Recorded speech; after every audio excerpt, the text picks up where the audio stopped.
सबका सुना हुआ है, मुझे पूरा विश्वास है। और इस प्राण को पंछी कहते हैं निर्गुण की भाषा में, और इस शरीर को पिंजरा कहते हैं। जब कोई चला जाता है तो कहते हैं कि पिंजरा तोड़ के चला गया। तो पंछी में भी तोता की उपमा दी गई है इस आत्मा को। जितने भी आप निर्गुण सुनिए, तोता से ही आत्मा की उपमा दी जाती है, संबोधित किया जाता है। तो एक बड़ा सुंदर सा निर्गुण है जो बच्चे बच्चे को याद होगा। आइए हम सबसे सुनते हैं।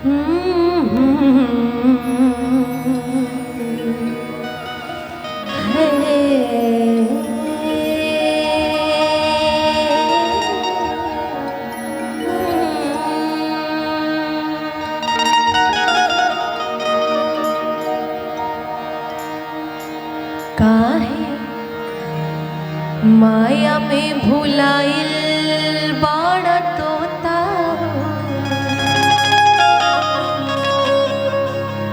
काहे माया में भुलाइल बाड़ा तोता हो, होता छोड़ के जाए के पड़ी।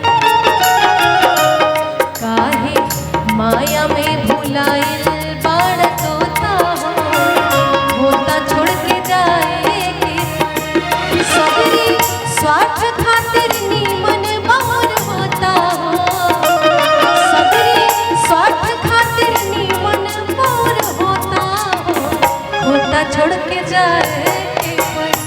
काहे माया में भुलाइल बाड़ा तोता हो, होता छोड़ के जाए के पड़ी।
तोहर हो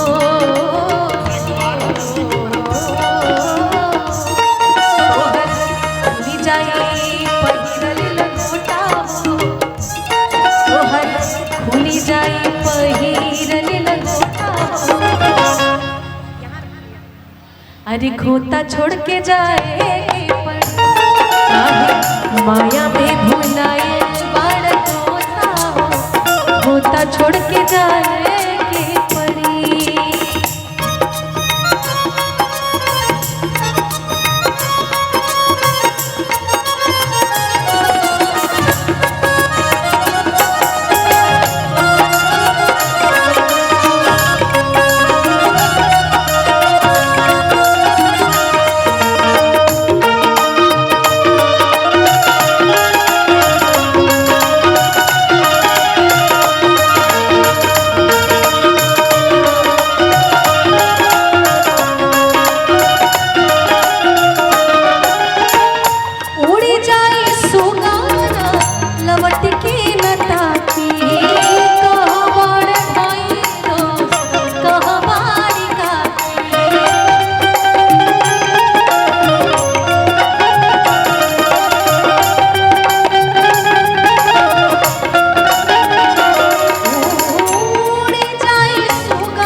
होता छोड़ के जाए माया में भुलाइल बड़ तोता होता छोड़ के जाए सगरी स्वार्थ खातिर निमन मोर होता हो सगरी स्वार्थ खातिर निमन मोर होता छोड़ के